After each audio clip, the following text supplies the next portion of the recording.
Welcome to Movies Insider. In today's video, we will be going through the 2016 movie named Pet. It's time to recap. Let's get started. Turn on subtitles and spoilers ahead. The story follows Seth, a socially awkward and introverted man who lives alone. In the opening scene, Seth wakes up and gets ready for work. He works at an animal control center, where he takes care of the animals. Seth loves his job and feels deeply connected to his furry companions.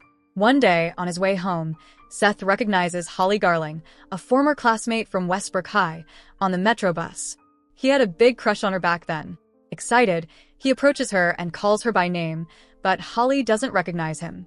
When Seth reminds her they were classmates, she politely engages in small talk and mentions she keeps a diary to record her daily life.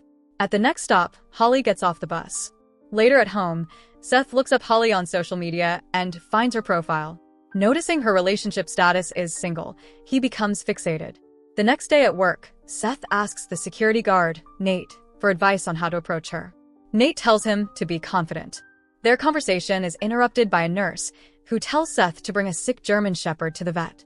The dog is old and unwell, and the vet decides to euthanize it to cut costs.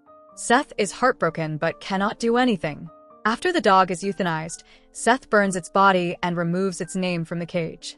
While doing this, Seth notices a mysterious backroom in the shelter. Curious, he steps inside. The scene cuts abruptly to Seth at home, obsessively researching Holly's likes and dislikes online. He memorizes them in an effort to impress her. Seth stages an encounter with Holly at the restaurant where she works as a waitress. Holly is stunning, but she doesn't remember him. Seth reminds her of their meeting on the bus and invites her to her favorite singer's concert. However, Holly becomes uncomfortable, sensing that Seth knows too much about her, and declines the invitation. That evening, as Holly walks home, she senses someone following her. It's Seth. When she arrives home, she tells her friend, Claire, but Claire dismisses it as paranoia. Later, Holly receives a call from her drunken ex-boyfriend, Eric, who tells her he misses her. The next day, Holly receives a bouquet at work. Assuming it's from Eric, she visits him at the bar where he works. To her surprise, Eric denies sending the flowers. While smoking outside, Seth approaches her and reveals he sent the flowers. Holly is creeped out and asks him to leave her alone. Seth refuses to accept her rejection, leading to a confrontation. Eric intervenes just in time, throwing Seth out of the bar. During the scuffle, Seth picks up Holly's dropped diary. Over the next few days, Seth reads her diary and learns more about her.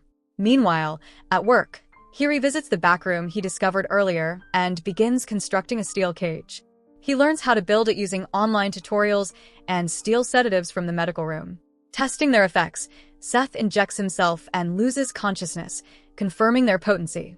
One evening, Seth follows Holly to her home, sneaks into her room, and uses the sedative to subdue her.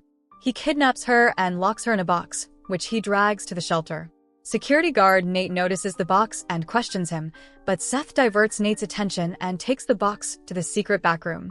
When Holly regains consciousness, she finds herself locked in a cage.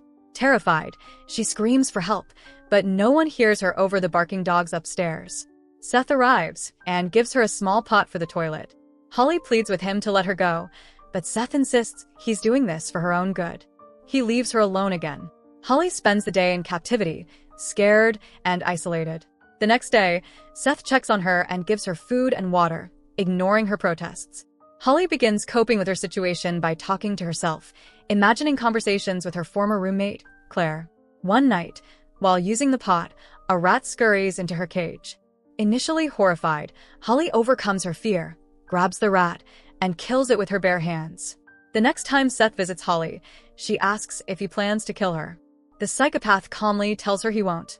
Instead, he insists he's keeping her imprisoned for her own good. Seth confesses that he fell in love with her the moment he saw her, and now that he finally has her, he won't let her go. After leaving the basement, Seth encounters Nate, who questions what he's doing down there. Seth lies once again, claiming he was checking on maintenance issues. While reading Holly's journal, Seth discovers shocking details about her past. He learns that Holly had confronted Claire, CLA, during a car ride after finding out Claire slept with her ex-boyfriend, Eric. Enraged, Holly drove recklessly until the car crashed into a truck. Although Claire survived the crash, Holly fatally stabbed her with a shard of glass. The authorities attributed Claire's death to the accident, but since then, Holly had been hallucinating conversations with Claire and talking to her as if she were still alive. Seth also discovers that Holly had committed several gruesome murders and recorded them in her journal. This discovery solidifies his belief that his purpose in life is to stop Holly from harming anyone else. The next day, Seth confronts Holly about the murders. She denies the accusations, claiming they're fictional stories from her journal. However, Seth reveals he went to the police station and found that Claire's death matched the details in Holly's journal. He also admits he had been following Holly for a while and discovered that she became a serial killer after her first taste of blood with Claire. Seth recounts her crimes. She strangled one man and burned another alive. He declares that she's a psychopathic serial killer, which is why he kidnapped and locked her up in a cage, to stop her from killing again. After this, Seth leaves her alone once more. In the following days, the two engage in a tense battle of psychological manipulation. Holly tries to extract information from Seth, while he maintains that her murders stem from guilt over Claire's death. Holly counters, claiming she kills simply because she enjoys it. At one point, Holly shifts her demeanor to elicit Seth's pity, but he recognizes her tactics from her writings and tells her to stop pretending. In a desperate move, Holly begins banging her head against the steel bars of the cage, screaming that if she dies there, Seth will be caught and his life will be ruined. Seth is unnerved by Holly's behavior and leaves her alone again, avoiding her for the next few days. When he finally returns, Holly asks for food. Seth initially refuses, claiming it's punishment for her actions. However, Holly manipulates him with a sweet voice, convincing him to fetch her something to eat. While Seth steps out of the basement, Nate, now suspicious, follows him and discovers Holly locked in the cage. Holly seizes the opportunity and distracts Nate long enough for Seth to return. Manipulated by Holly's urging, Seth panics and smashes Nate's skull with a cinder block, killing him instantly. As Nate lies dead on the floor, Holly eerily laughs and tells Seth that she has now turned him into a murderer, just like her. Seth, horrified by what he's done, begins to unravel. Holly takes advantage of the situation, calmly instructing Seth on how to dispose of the body. She advises him to remove Nate's teeth to prevent identification, cut the body into pieces, and feed it to the shelter dogs.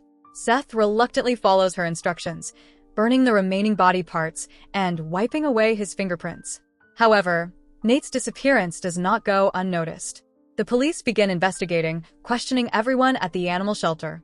During their interrogation, Seth's nervous behavior raises suspicions, and the officers list him as a possible suspect. Meanwhile, Seth becomes convinced that he and Holly can form a relationship built on mutual love.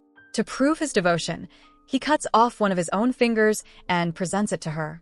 Holly, seeing an opportunity, grabs a knife and threatens to kill herself unless Seth releases her. Left with no choice, Seth unlocks the cage. Once free, Holly feigns affection, telling Seth she believes in his love and even claims to love him back.